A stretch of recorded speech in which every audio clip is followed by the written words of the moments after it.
இன்ஜினியரிங்கில் வந்து பார்த்தோம் அப்படின்னா, இந்த கம்ப்யூட்டர் சயின்ஸ் இல்லாம, இன்ஃபர்மேஷன் டெக்னாலஜி இல்லாம, இல்ல கம்ப்யூட்டர் ரெலவென்ட்டாவே இல்லாம, நான் ஏதாவது டிஃபரெண்ட்டா ஸ்ட்ரீம் எடுத்திருக்கேன். ஒரு இசியோ, ஒரு ட்ரிபிள்இயோ, இல்ல மெக்கானிக்கலோ இந்த மாரி எடுத்திருக்கேன். என்னால ஒரு software company, IT company job வாங்க முடியுமா? அந்த மாரி வந்து கேட்குறாங்க நெறைய ஸ்டூடண்ட்ஸ். இதுக்கான பதில் என்ன அப்படின்னு பார்த்தோம் அப்படின்னா, இது நீங்க படிக்கிற காலேஜ் பொறுத்து டிஃப்ரெண்ட்டா இருக்கும் உங்களுக்கு. மோஸ்ட்லி ஒரு காலேஜுக்கு பிளேஸ்மெண்ட்க்காக ஒரு கம்பெனி வராங்க அப்படின்னா, மெஜாரிட்டி அது சாஃப்ட்வேர் கம்பெனி, ஐடி கம்பெனியே தான் இருக்கும். நெறைய கம்பெனி வந்து பார்த்தோம் அப்படின்னா, சிஎஸ்சி, ஐடி இவங்க மட்டும் இல்லாம, மத்த ஸ்ட்ரீம் எடுத்தவங்களுக்கும் ஸ்கில் இருக்கு. முக்கியமா கம்யூனிகேஷன் ஸ்கில், கம்ப்யூட்டர் பத்தி ஒரு பேசிக் நாலேட்ஜ் இதெல்லாம் இருக்கு அப்படின்னா ஜாப் வந்து குடுத்துட்டுருக்காங்க உங்களுக்கு.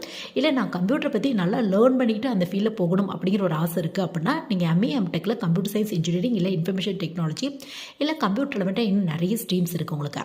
ஸோ அந்த மாரி வந்து நீங்க சூஸ் பண்ணிக்கலாம். மோஸ்ட்லி இந்த ஸ்ட்ரீம்க்கு எல்லாமே வந்து பார்த்தோம் அப்படின்னா, யுஜில அதாவது பிஇ, பிடெக்ல எந்த ஸ்ட்ரீம் வேணாலும் எடுத்துருக்கலாம் அப்படிங்கிறத பேசிக் எலிஜிபிளா வந்து ஃபாலோ பண்ணிட்டு இருக்காங்க.